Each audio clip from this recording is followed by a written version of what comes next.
Okay, good morning, everybody. Let us start in our meditation session. Please find a comfortable posture. Keep your back straight. Gently close your eyes. Relax your body.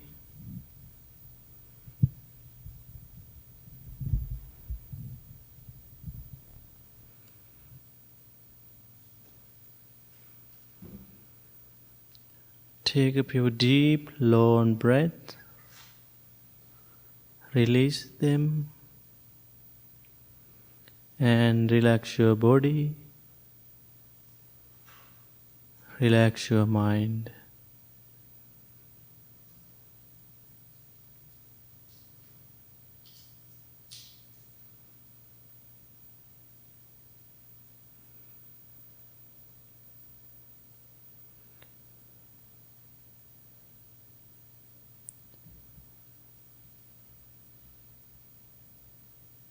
Now feel your body, entire body.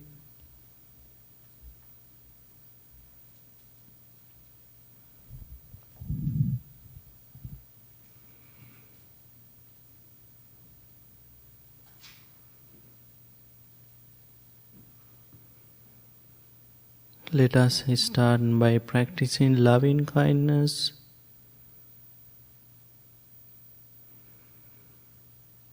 Sing thoughts of loving kindness to yourself first.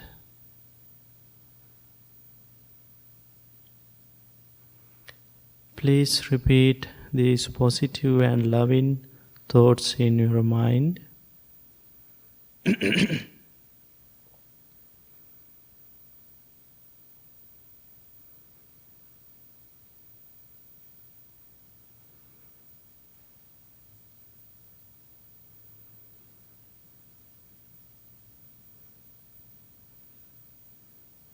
May I be well. May I be happy.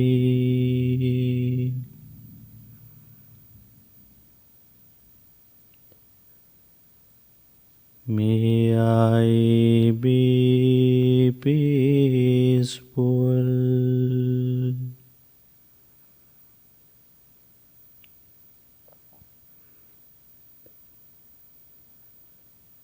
May I be well. May I be happy. May I be peaceful.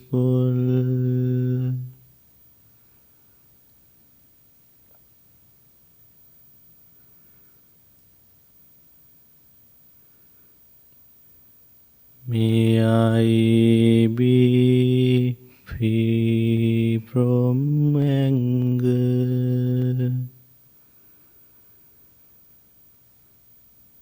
May I be free from suffering.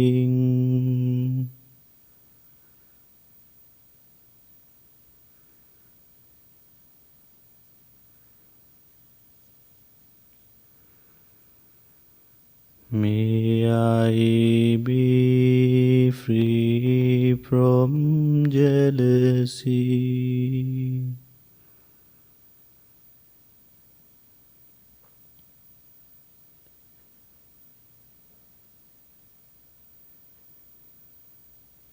May I be free from danger.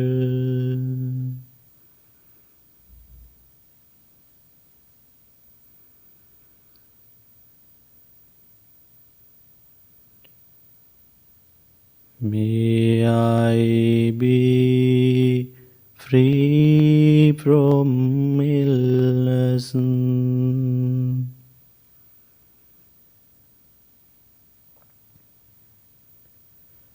May I be well.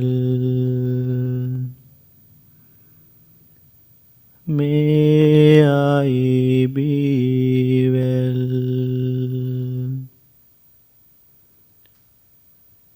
May I be well.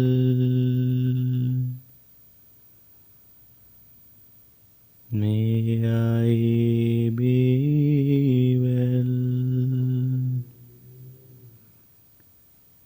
May I be well. May I be well.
Now, as we experience loving kindness, let us radiate the same loving thoughts to our friends. Send the same thoughts to our mother. Send the same thoughts to our father. Send the same thoughts to our sisters. Send the same thoughts to our brothers. Send the same thoughts to our relatives. Send the same thoughts to our friends.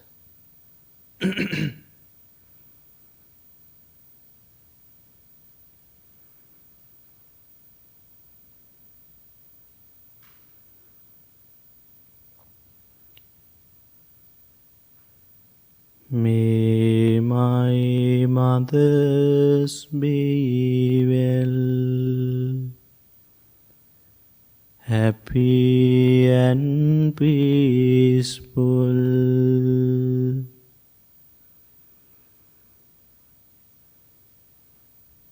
May my fathers be well, happy and peaceful.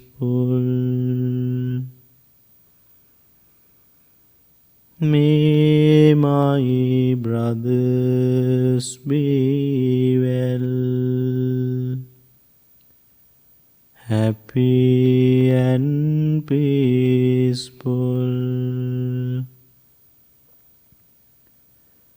May my sisters be well, happy and peaceful.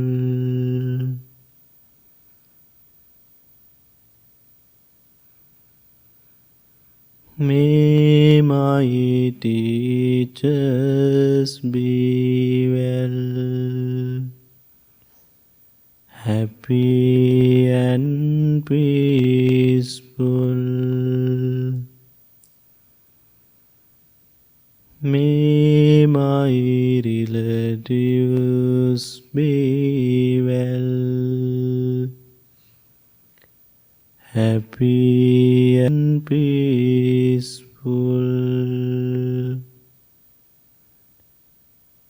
May my friends be well, happy and peaceful.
Now send your thoughts to the whole world.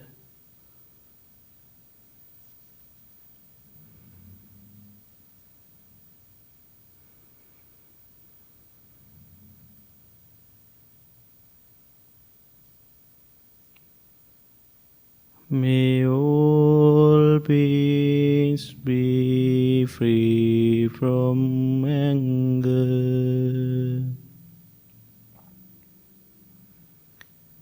May all beings be free from suffering.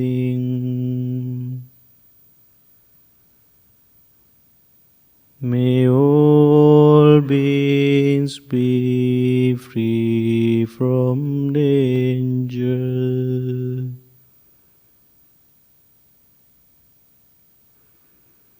May all beings be free from jealousy.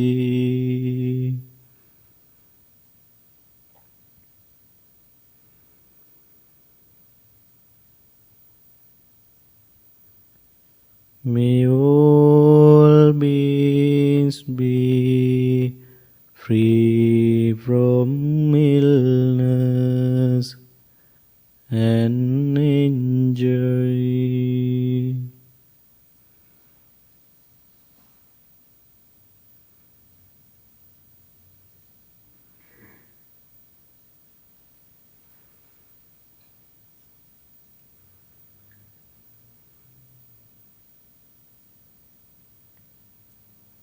May all beings be well. May all beings be well. May all beings be well.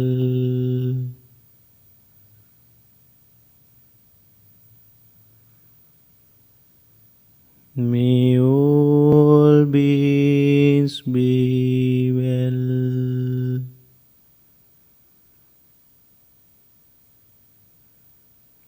beings be well.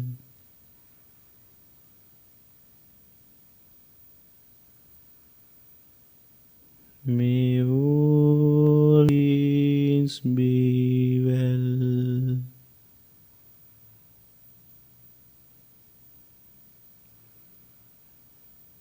May all beings be well.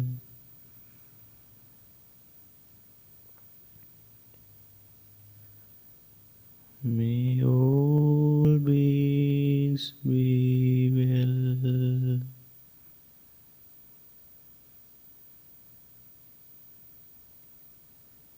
May all beings be well.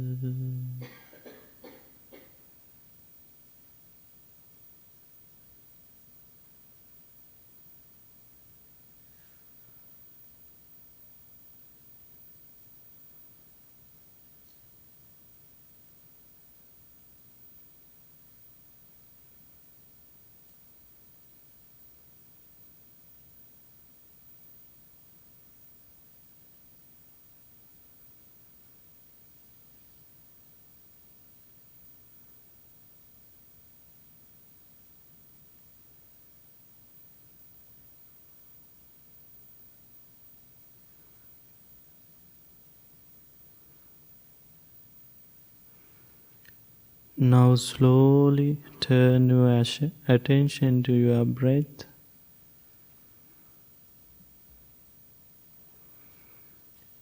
Every breath you take in and take out is taken mindfully.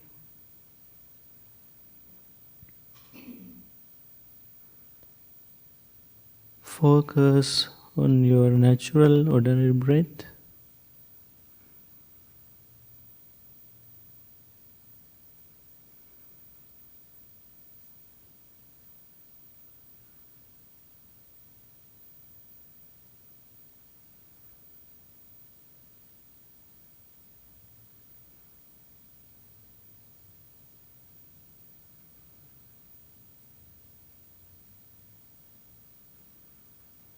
Breathe in, breathe out.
Our mind thoughts are everywhere going. Maybe future, maybe past. That is the nature. Now is the good time to practice in meditation. Breathe in, breathe out.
Breathe in, breathe out.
Now observe your mind and observe your body. Your body is relaxed and your mind is calm and peaceful.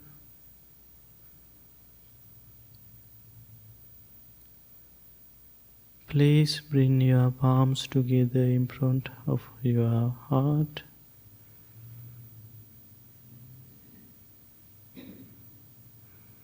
Make a wish for yourself.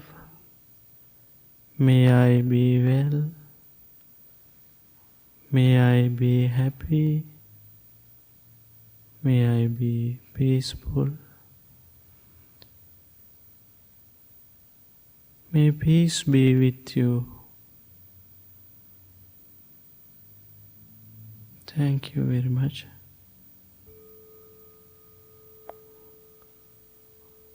Open your eyes.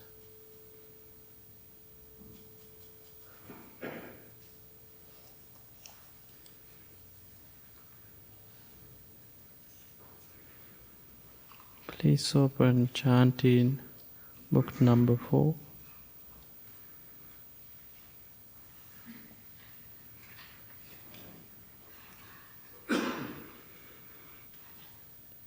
Namo tassa bhagavato arahato samma sambuddhassa.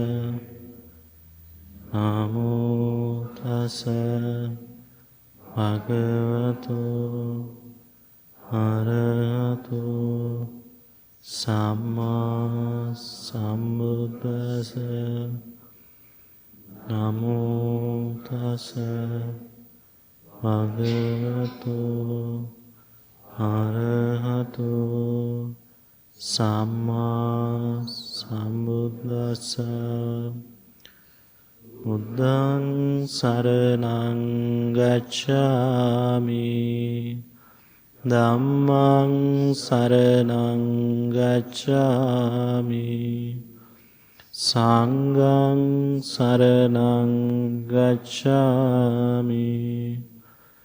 Nutiyampi buddhaṃ saraṇaṃ gacchāmi. Dutiyampi Dhammang saranang gacchami. Dutiyampi sanghang saranang gacchami. Tatiyampi buddhang saranang gacchami. Tatiyampi dhammang saranang gacchami. Tatiyampi sanghang saranang gacchami. Anunya vata sankara uppada maya dhammino upajjitva nirujjanti tesang upasamo sukho sabbe satta avera hontu sabbe satta abhyapajja hontu sabbe satta aniga hontu sabbe satta sukhiyatanam pariharantu. Mano pubbang gama dhamma mano setta mano manasace paduttena vasativa karotiva tatonang dukkha mang veti cakkang vahato padang. Mano pubbang gama dhamma mano setta manomaya manasace pasannena bhasativa karotiva tatonang sukhamang veti chayava anapayini. I miss the word.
Okay, today's Dharma talk, Rebecca. We kindly invite her present Dharma talk.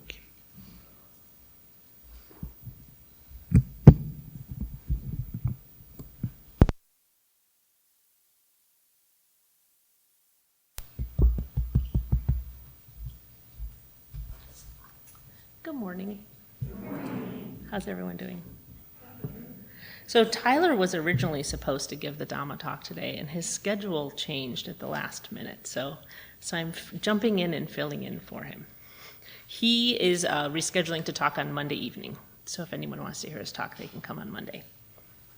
So my name is Rebecca Gesso, so I recognize many of your faces. I know many of you, but not everyone. And I am honored to serve as the executive director of this wonderful place that's a source of community and growth and empowerment to so many people, including myself. So thank you all for coming this morning. I've been thinking a lot recently, maybe the past few months, about the Buddha's teachings on the concept of self and how this connects to the self-transformation. Both the kind that is an intentional walk towards self-discovery and the kinds that are thrust upon us, often unwittingly, during times of intense grief, times of significant change in our minds, our bodies, our relationships, or our work relationships, financial stability, all different types of change. A few years ago, I read an article that really struck with me, and I've thought about it a lot. I've had many discussions about this, probably with a few people in this room I've probably even discussed this with, because it has really sat in my brain for years. The author stated that we are the only ones that see ourselves the way that we do. No one else exists with our vision of ourselves. Every person that we know, friends, relatives, coworkers, teachers, neighbors, each develop a belief about who we are based on their experiences, their observations, and along with what they've heard from others. Each has just a part of your life story, and they're missing the rest. And that part of your life story that they do have is then filtered through their own perception. Even for those who you shared so much of your life with, people like your parents or a spouse or a great friend that you've known for decades, they're also missing one key component, and that is our own mind. So our inner dialogue with ourselves, our emotions, all the parts of ourselves that we don't share with others get left out. So typically, I think we as humans show up in this world with the false belief that others must see us as we see ourselves, and that simply isn't a truth. This applies to really big general concepts, like I am a trustworthy and honest person. I'm smart and capable. I'm someone you can count on. Or, of course, I'm really financially responsible. These beliefs that we have in ourselves assume everyone else has for us, and they just simply don't. This also applies to smaller, more intimate perceptions of the moment. Things like, I feel kind of sad today. Or, currently I'm really frustrated that something just happened to me and my mind can't let it go. Or maybe I didn't sleep very well last night, so I'm feeling really distractedly tired. Others cannot read our minds, and yet we walk around expecting them to. How often have you felt slighted or misunderstood? How often have you felt angry because someone else should have known better, should have treated you differently, should have known something about you? And these negative emotions are really tied up into our own ego, our own image of ourselves that is never shared by another person. Not one. Our vision of self is collected over a lifetime of interactions with humans and animals in the world, but also all our interactions within our own mind. positive self-talk, negative self-talk, our dreams, our intentions, what we meant to do or say, why we've changed our mind about something, and a billion other details that we're the only one who's ever experienced. And interestingly, even this vision of ourselves that has been cultivated over our lifetime really doesn't truly take into account all that we are or have experienced. It's just the parts that we remember. Or maybe we're really good at popping on our rose-colored glasses and filtering out the bad stuff and clinging to the good. Or maybe we tend toward shame or guilt or jealousy, and our life is kind of like a bloopers reel, highlighting all our mistakes and our less glorious moments. So who am I really? Who am I today? Am I an accumulation of all that I've experienced and been? Am I just who I am in this moment? I find this idea of self fascinating and so confusing. It's really challenging to wrap my head around this, and I think it causes me and others a lot of suffering. I would say for myself, this concept probably has caused the most suffering in my life and relationships. Recently, I was reading an article on Lion's Roar by Melvin MacLeod, and I like this statement he made. So I'm gonna read this part of the article. What is this false sense of self? What we call ego. It's the mistaken belief that we are a separate, independent entity with some sort of unchanging personal essence at our core. And this self simply doesn't exist. It's a fiction that we've created based on our ignorance about the true nature of ourselves and the true nature of reality. But because we believe this self exists, we struggle to serve and protect it at all cost. We cause ourselves and others endless suffering in the process. It's the false organizing principle of our lives. As a student of the Buddha, with a great love of discussing all of these philosophical concepts regarding the Buddha's teachings, I always get really tripped up by this discussion. I think one of the first intimate discussions I had with somebody over the intellectual aspect of Buddhism was about the concept of self, maybe 18 or 20 years ago. And I'm really fond of discussing this topic, so I have had many discussions about it. It's just really hard to wrap my head around the idea that I am ego. I'm a sentient being experiencing all that life has to offer with all of my senses and all of my oceans, and yet I'm not all that I appear to be. And I'm never who people think I am, and I'm often not even who I think I am. I believe that these teachings are really just saying to us, we are not unchanging. We are not fixed. And because I am not permanently attached to being just one way, although my ego wants that to be very true, I need to keep showing up with the right intention and the right action. I am not just one specific way, but I can choose to act in specific ways in each moment. For example, I see myself as inherently kind.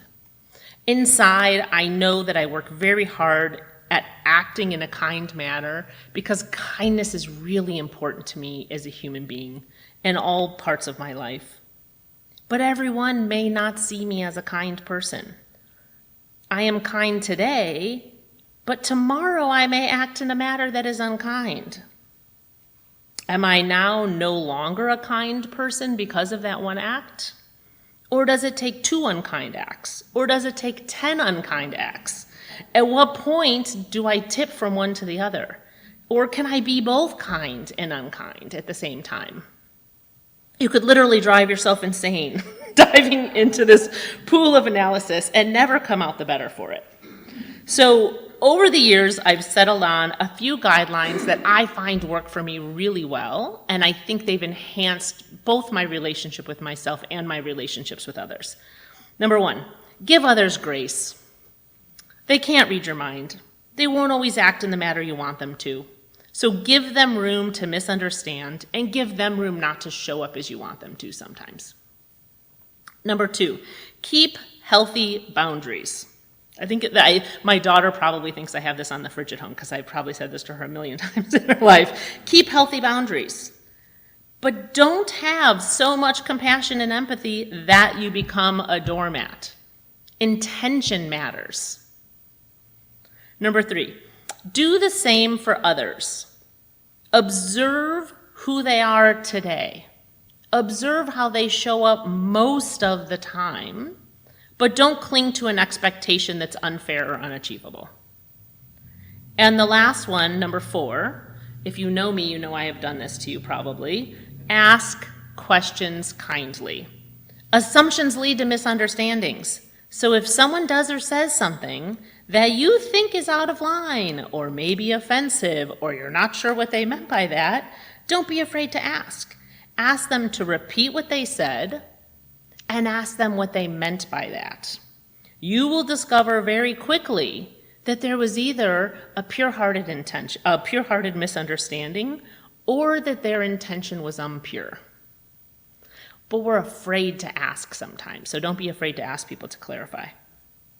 What I think so many of us find difficult is that even when we get all these things right the majority of the time, we've done the work, we have a practice, we have a good intention to have good relationships. The reality is that when we work on loving ourselves and accepting people as they are, that never stays constant. Change is always happening. Big changes, small changes, unexpected changes. And all of these changes often feel really unsettling to us because we cling to the fixed sense of ourself and the fixed and unchanging sense of others. My husband, Mark, and life partner of 23 years passed away in September of 2022. Last September, my only daughter moved away to attend UW-Eau Claire for her freshman year of college. I had to find somehow the inner strength to feed her pet snake for 9 months, which was not fun. 3 weeks ago, she moved back home. So now we're readjusting to how do we live together in a home for the summer. All of these life changes are constantly happening to us. The clocks move forward and back twice a year, and we have to change time. Seasons change, and along with that changes our chores and our hobbies, how much time we spend indoors. We're growing older, and we can never escape illness or injury. All of life is calling upon us to manage these transitions, some good, some bad, but many of them unwanted. And rather than asking for change to stop, I want to keep working on not resisting the change, not attaching myself to the way I prefer things to be. Mindfully, I'm going to look to improve my skills of observation, my ability to be flexible, and my desire to find contentment with who and where I am. And I like to close with this reading from Pema Chodron on this topic that I really enjoy. What the fundamental ambiguity of being human points to is that as much as we want to, we can never say this is the only true way. This is how it is, end of discussion. As individuals, we have plenty of fundamentalist tendencies. We use them to comfort ourselves.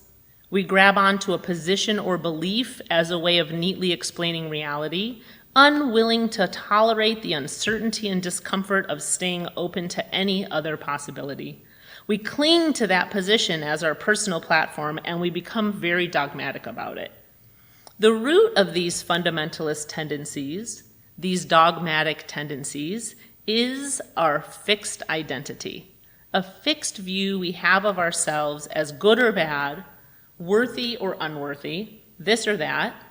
And with a fixed identity, we have to busy ourselves with trying to rearrange reality when reality doesn't conform to our view.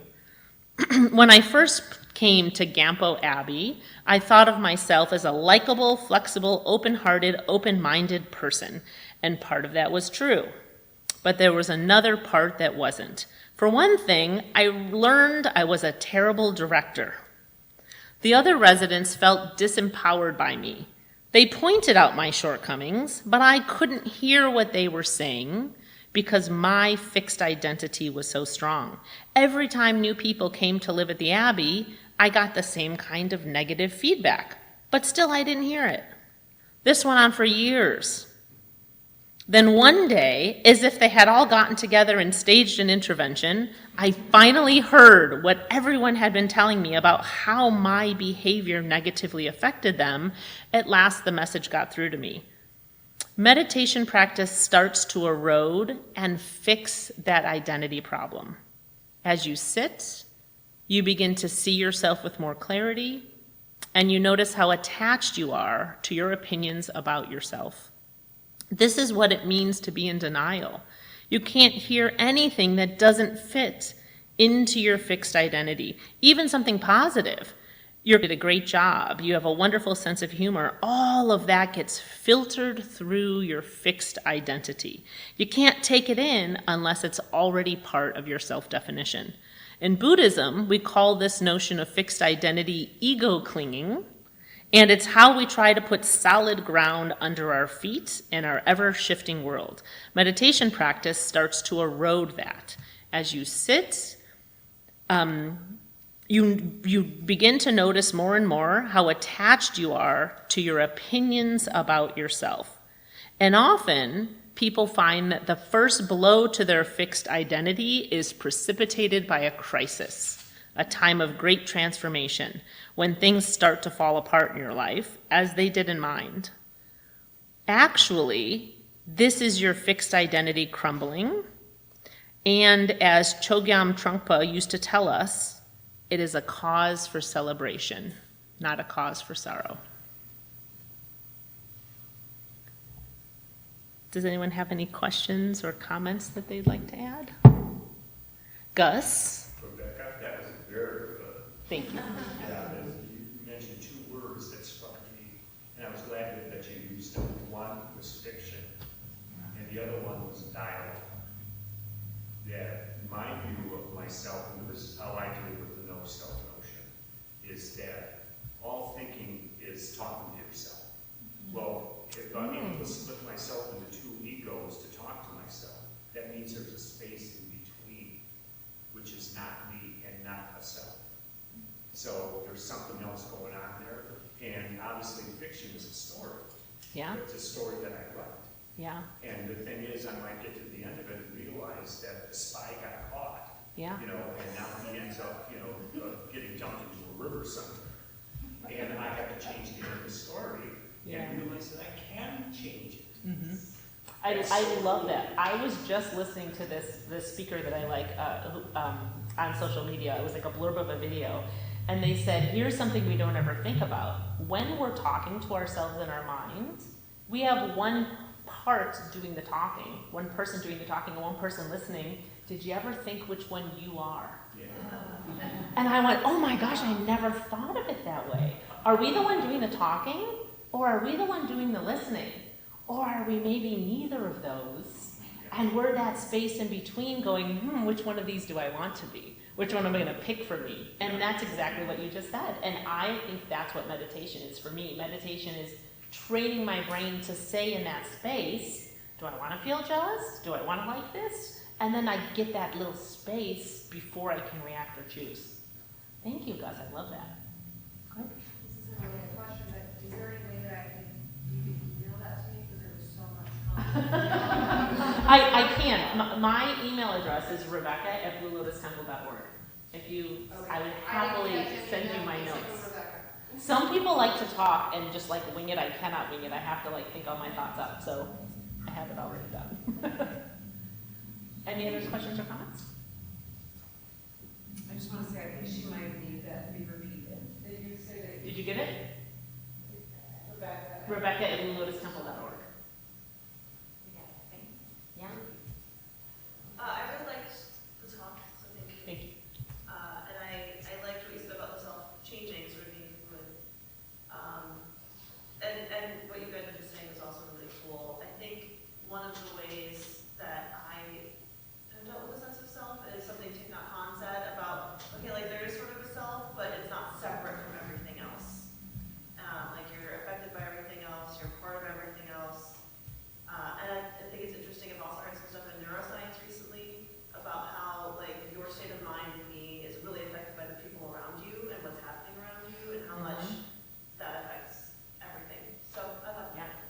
Yeah, so my daughter is 19, and I talk about her a lot because I adore my daughter, you know me. And so, like, I read somewhere when she was younger that we as parents should really shut up around age 14.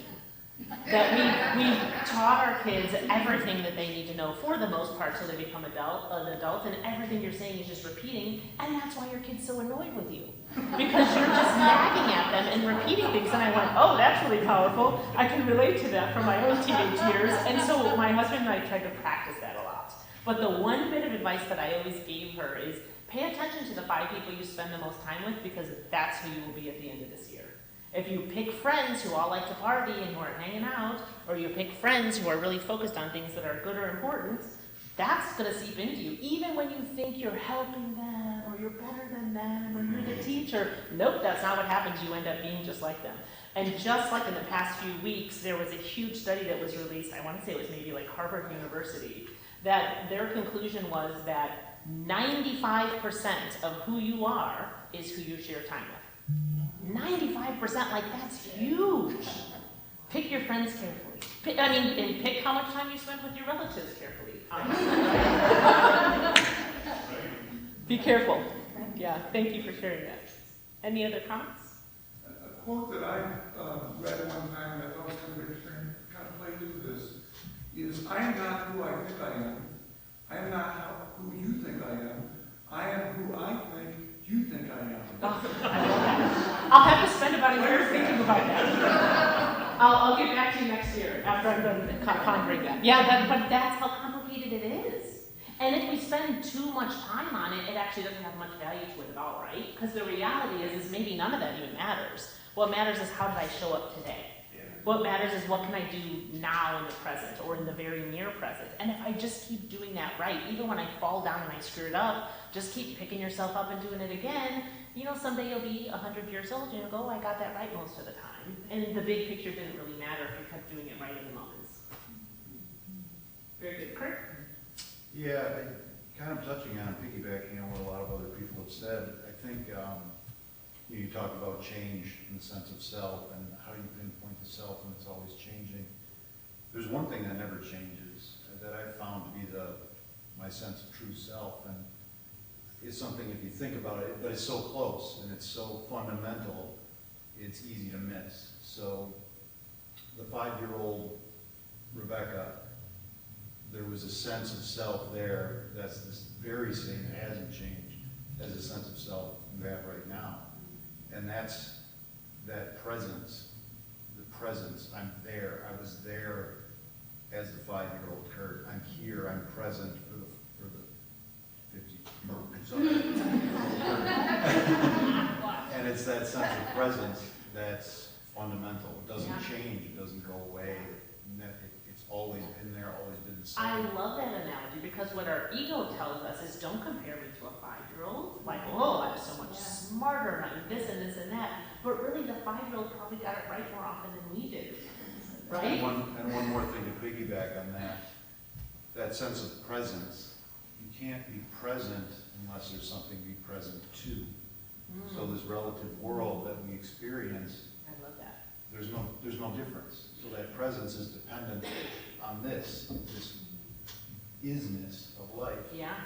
And if that wasn't there, the presence wouldn't be there either. Yeah. So that's where the separation stops. Yeah. Right? I love that. It's from the past to the future. So the presence itself is not there. It's because it's moving. You know, to add to what you're saying, or not to argue with what you said is true, but the 5-year-old is also moving. See what I'm saying? So And add to that conversation, go talk to a physicist about how time isn't really linear. And then that like really throws away your whole sense of anything. Don't even think about that at all. Anyone else have something they want to add? I just got a quick one. I often, because I'm really into biology and nature and all the physical parts, that's what attracted me to Buddhism actually, is because it's about reality. You know, it's tangible. You could actually experience it for yourself, keep your eyes open. But the one thing I always think of with no self is I think about biologically on every level, cellular level, we are always changing every single second. We're always dying in every moment. We're always beginning in every moment.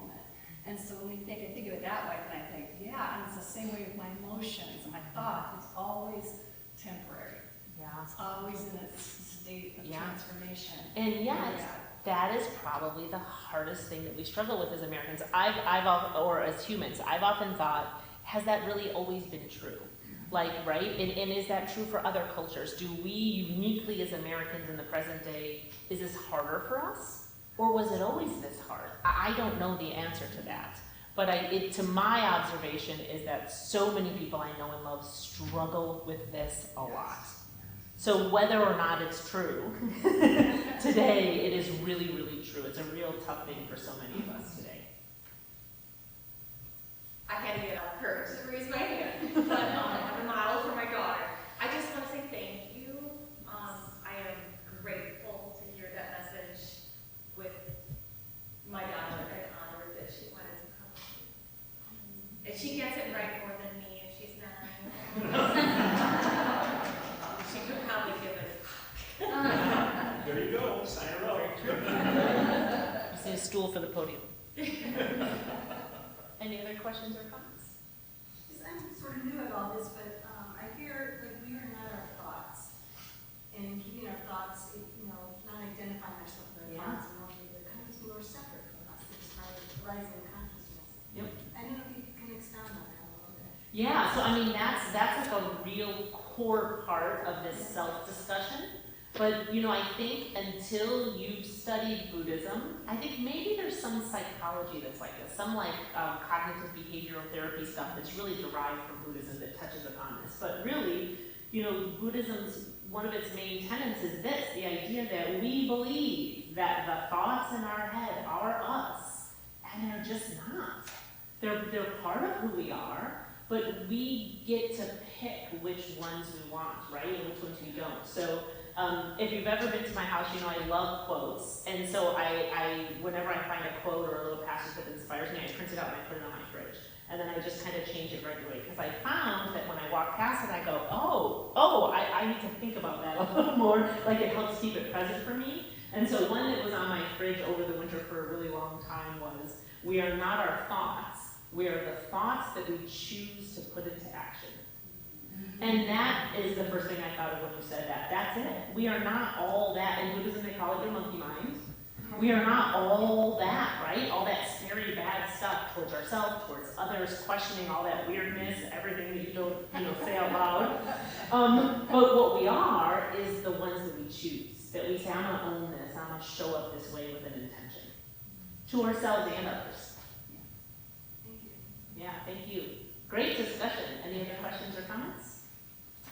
When you mentioned clinging very much to our idea of being really a good person and this is the right way and I have everything right, it really struck me with politics. And I'm not going to get into politics, but I think I see that a lot where people are like, oh no, I'm right, this has to be the way, and this is good, and if you're not agreeing with me, you're evil, and you're a bad person. And I think just having that little bit of openness would help everyone a lot. So much. Like my 78-year-old dad is a lifelong NRA card-carrying Republican, and he and I have different views on almost everything. But we can go out to breakfast, we can talk for 2 hours, and at the end I go, do you see how we overlap on 95% of what we believe in? And he goes, yeah, you're right, we do. So politics is telling us that our core things that we want, like family and comfort and good health care and good education, and we want to love each other and live in a good community, really we're all on the same page with that. We have so little that actually divides us, but we focus on all that divides us, and it might get used against us by some people in this room. But we really do have much more in common than not if we can get over all that stuff and really talk about it and love each other. Absolutely. Go find a Republican friend and go out to lunch with them. Maybe there is in this world. No offense if you're a Republican. Any other questions or comments?